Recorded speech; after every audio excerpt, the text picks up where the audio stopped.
food plot's established, step 2 in the hunt for Big Junior is to locate, as closely as possible, the big buck's core area and where I am most likely to find him on his feet in daylight once the season opens. This is delicate work.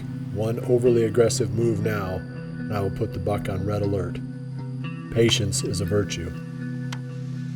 Starting with a wide net, I plan to determine his core by a process of elimination, more by learning where Big Junior isn't than by learning where he is.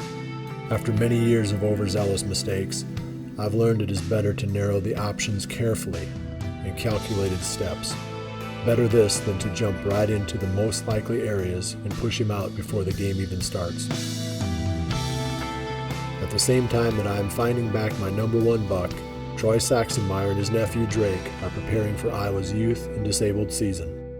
Okay. Came back down. 75 yards. I think you did all right. Alrighty. That one. Troy and Drake settle on an area near town, a soybean field surrounded by seasonal cover comprised of marsh grass. In an effort to concentrate deer activity in front of their redneck blind, Troy creates a small plot of big and beastie.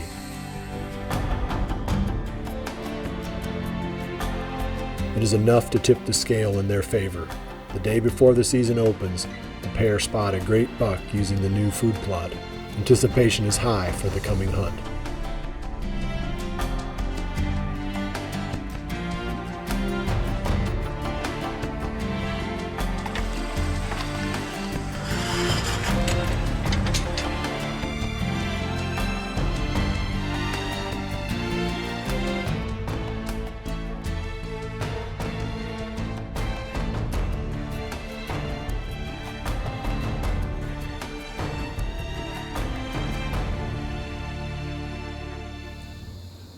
Day 3 of our hunt, and we've had a rough past 2 days, but we're hoping today could be a good shot at either viper or jester.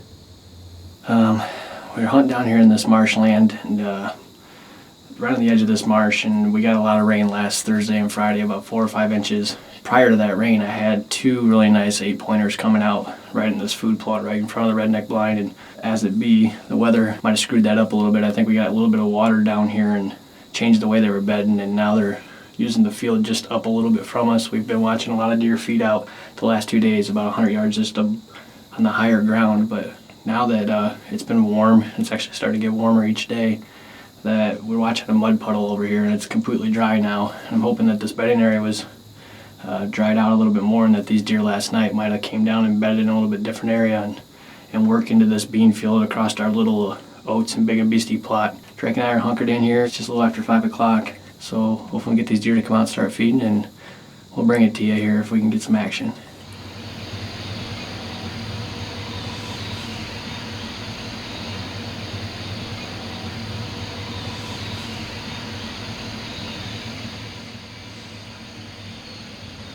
Okay, so I'll get back.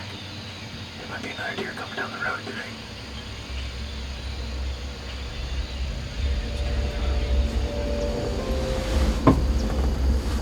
Okay, we're not gonna shoot him quite yet. Don't watch that muzzle out the window. Don't make any noises. He's gotta come out and clear us yet. Just stay right there.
Yes, we did. We got a big one. Yes, ma'am. Thanks, Mom. Love you. Bye. Coming down. Coming down. Hang on.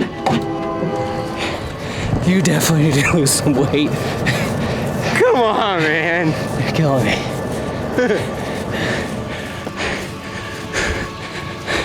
Holy crap, dude. What do you think? Third day's a charm for Drake. Finally got himself some antlers to put on the wall. I think he's pretty excited with this story. This is a deer we call Viper. It's actually one of the 2 8-pointers that I've been watching use this small little food plot that we put in here. A little bit of big and beastie and oats and rye, and we've been watching a mud puddle all week when we were sitting in this blind, and that mud puddle actually dried up. And Drake pointed that out when we first got in, said it's drying out, hopefully they bedded over here tonight. And sure enough, they came right down the magic carpet that we laid for them and right into this food plot. And Drake made a nice shot, and the rest is history from there. That's amazing.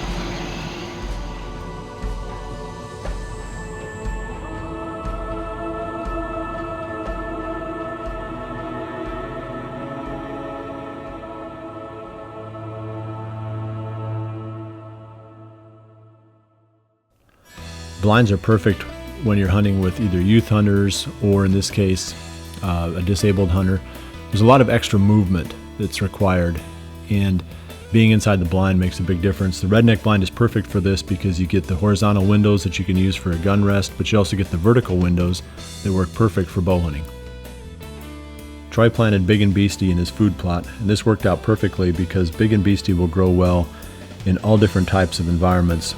In this case, the ground was even saturated, which would kill a lot of the potential things you would plant for a food plot. But the Big and Beastie continued to thrive, and this resulted in a successful hunt. Realtree makes a number of accessory products that you can find in the Real store at Realtree.com. One of the ones that we use a lot is their Easy Hanger. They're perfect for stowing gear in the tree stand and for hanging your bow so that it's conveniently within reach. Scott makes several categories of releases. One of the products that I use a lot during the off season is a back tension release, specifically the Longhorn Hex.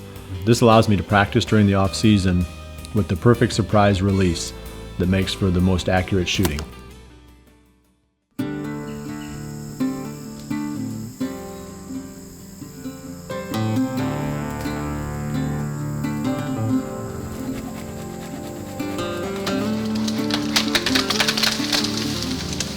Timber.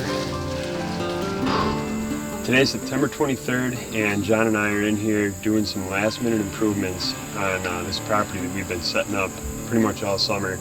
And we're about a week away from opening day here in Iowa. So we wanted to come in and do a few last minute card pulls and do some trimming on some of those tree stands. John's actually doing that behind me right now.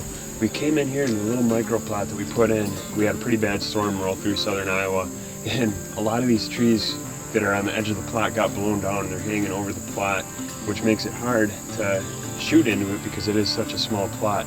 While he was cutting that tree down, I took a quick look through the camera card here. We got a camera set up right on the edge of this plot. Just last night, actually, we got pictures of another new buck on this property. He's a really big 10-pointer, real tall tines. So that's another new shooter on this piece, and we're really excited about it. But we're just doing a few last-minute projects before the season comes in. We came in here today like we're going to be hunting. We came in as quiet as we could, and we're in here trying to make as little noise as possible. Obviously, that's hard when you're doing projects like this, but we're going to try and leave as low impact as we can on this piece so we can maybe hunt it next week. At this point, our property is ready to go. The food plots are in and the stands are hung. We're getting regular trail cam photos of the buck we call Dennis and are excited about the new buck Switchblade. With the season just a week away, we can't wait to hunt it for the first time. We are still amazed at how many quality bucks we found on this small 40-acre property.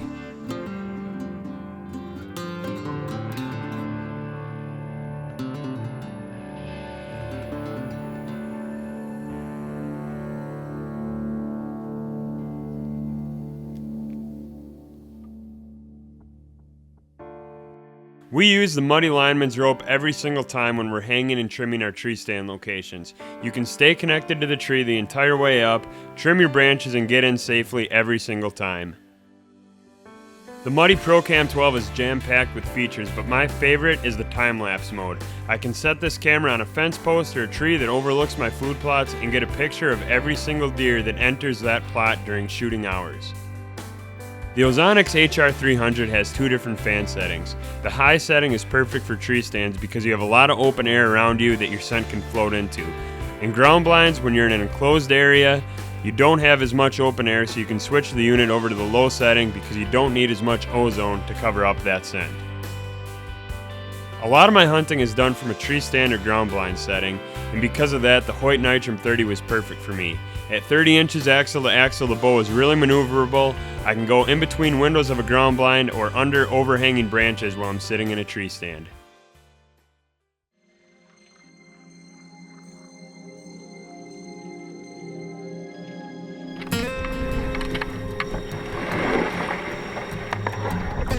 Aaron's continuous efforts to find mature bucks on hard-hunted public land has brought him to a new, secluded location.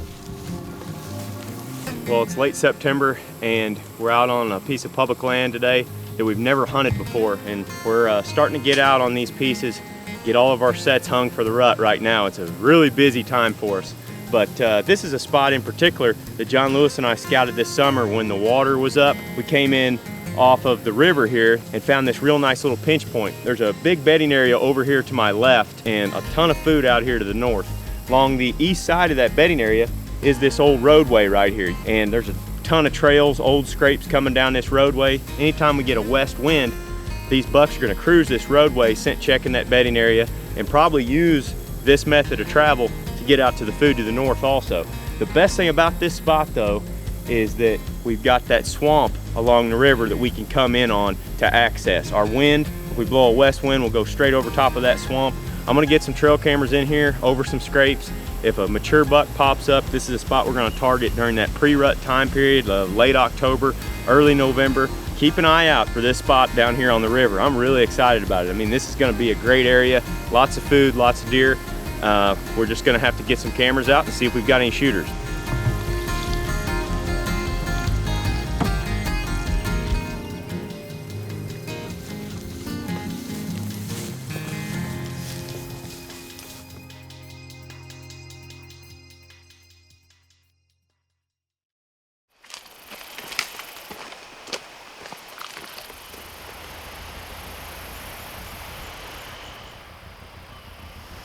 Yeah, he's a decent buck. They're using it.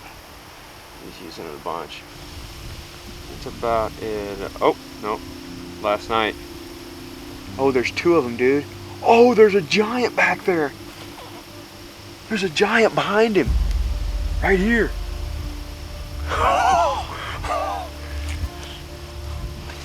Look at that buck back there. He's huge. He's a monster. Oh my God.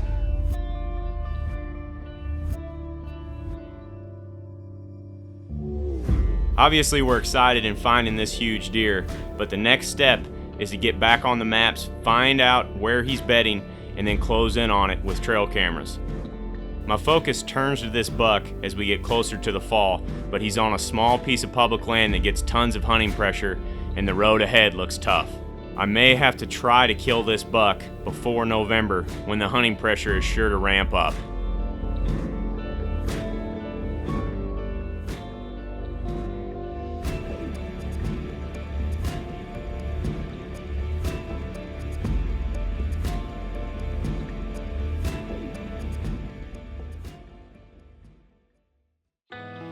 The Cabela's Camo Cross rubber boots are lightweight and breathable, making them the perfect boot for summer scouting, especially when we're hiking long distances on public land.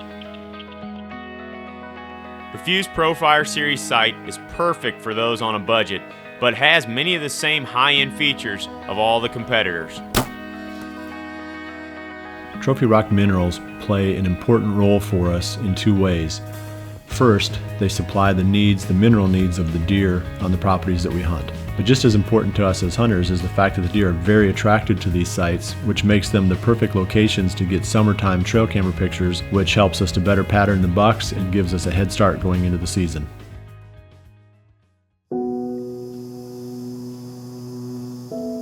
During this time, Mike Reed, who is hunting an urban zone in eastern Iowa, is experiencing a lull in the action. Late September and early October can be a tough time to see mature bucks without the help of a friendly cold front. Jared Mills is still in the waiting mode. George Brett has not shown up on Jared's cameras yet, but he knows the buck is still alive. A neighbor has photos of the great deer, and his antlers have grown significantly. The bucks have now made the full transition to their fall ranges. I've started getting nighttime photos of both Big Junior and the questionable shooter we have decided to name Lefty.